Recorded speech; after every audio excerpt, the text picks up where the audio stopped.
ça nous égare, parce que lui-même a un emploi très particulier du vocabulaire qu'il emprunte à d'autres auteurs. Donc il faut se méfier soit du schéma, disons, jésuite de la vie spirituelle, qui est fondé sur le binôme ascétique et mystique.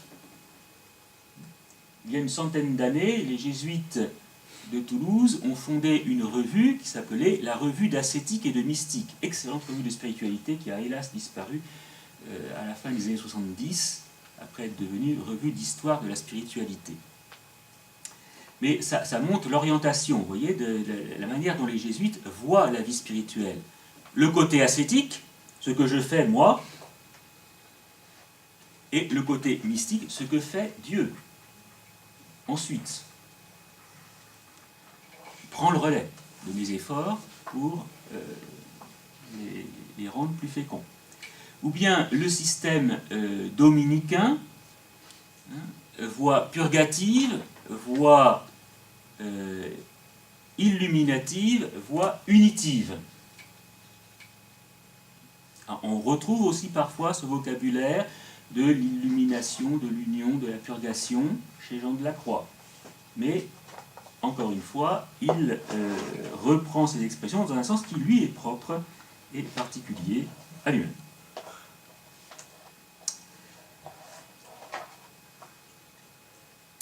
Bien. Il écrit le poème de la vive flamme en 1584.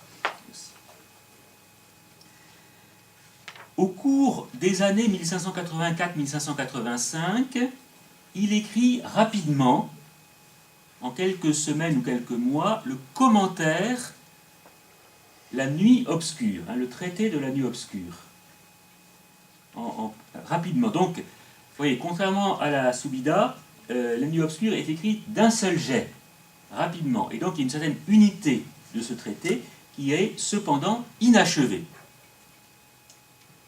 Pas exactement pourquoi, en tout cas, il s'est interrompu, tout en poursuivant la rédaction, qui n'est toujours pas achevée, de la montée du Mont Carmel. En quelle année, s'il vous plaît ? 1584 ou 1585, on ne sait pas exactement à quel moment, mais ce qu'on sait, c'est que ça a été rédigé assez rapidement.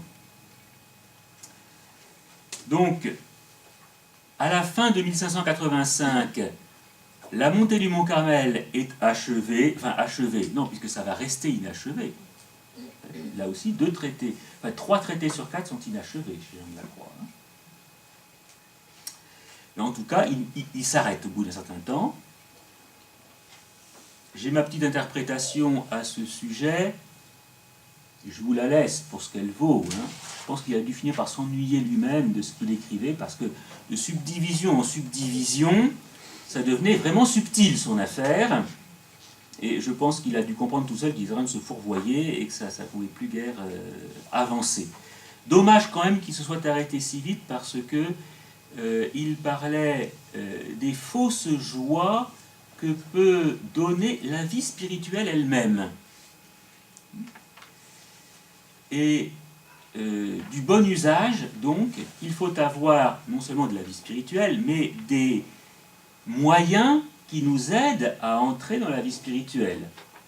Donc, il a parlé, juste avant de laisser inachevé son traité, en tout cas de laisser tomber sa plume, il a parlé des oratoires, il a parlé des objets de piété, des statues notamment. Vous savez que c'était une habitude d'habiller les statues, un peu comme Notre-Dame de Verdelais ici, qui a des robes très belles.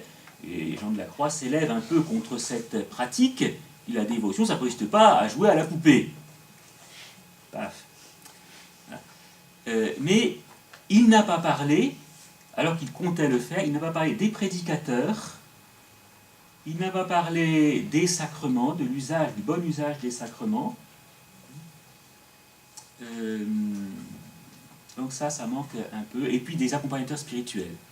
En fait, il en parle dans d'autres endroits, ce qui nous permet quand même de deviner ce qu'il aurait écrit s'il avait poursuivi son affaire.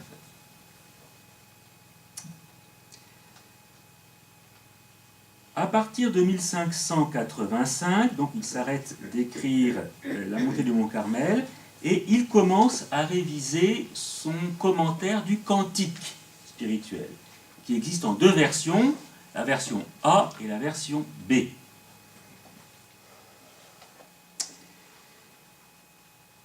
Il rédige aussi très rapidement et à destination d'une laïque qui l'accompagne spirituellement, le commentaire assez bref de la vive flamme, le poème de la vive flamme. Là aussi un commentaire relativement linéaire, un peu plus abondant que pour le cantique spirituel, qui va atteindre quand même 39 puis 40 strophes, puisque la vive flamme ne compte que 4 strophes. Donc il peut se développer un peu plus son commentaire, surtout à la 3e strophe. Mais là aussi, il va s'arrêter, il nous explique pourquoi. Parce que, arrivé au 2e vers de la 4e strophe, il dit il faut que j'arrête là, parce que sinon, on pourrait croire que là, le sommet de la vie spirituelle que je suis en train d'essayer de vous décrire, ça n'est que ce que je vous écris, alors que c'est tellement, tellement plus loin, tellement plus beau, tellement meilleur. Et puis, voilà, la plume me tombe des mains pour rédiger cela, je ne peux plus. Je ne peux plus parler de cela. Le traité donc, de la vive flamme va s'arrêter. En tout cas, ça a été rédigé en 15 jours seulement. Hein. C'est vraiment très continu. Et avec des développements, c'est assez intéressant de la part de Jean de la Croix, qui est un personnage plutôt doux, même si il sait ce qu'il veut, hein, c'est pas ça, c'est pas un mou, c'est un doux, c'est pas la même chose. Il n'est pas mou du tout, mais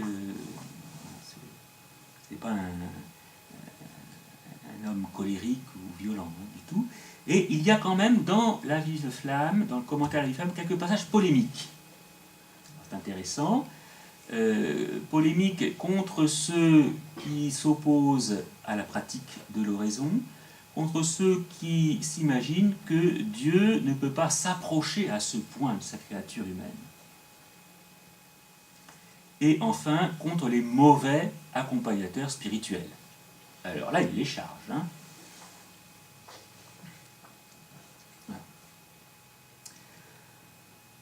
Donc, on ne sait pas exactement quand ça a été rédigé, mais on sait que ça a été rédigé en quelques jours seulement, entre octobre 1585 et mai 1586 au plus tard. Voilà.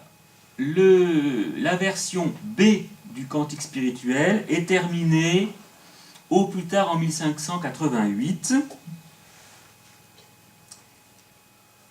Et puis Jean de la Croix a à cette époque-là une énorme activité, non seulement comme accompagnateur spirituel, mais comme supérieur.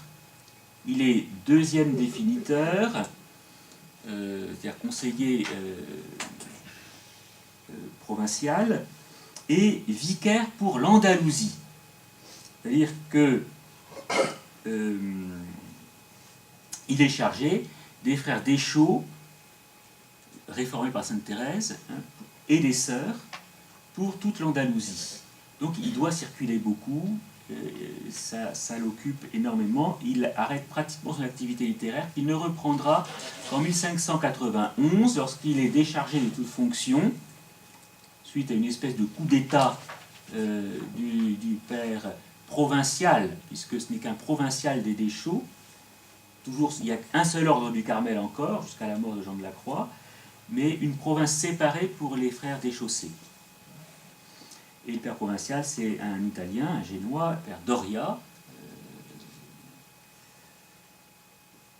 qui a écarté Jean de la Croix de toute charge, parce qu'il entend exercer son pouvoir tout seul, sans contre-pouvoir en face de lui.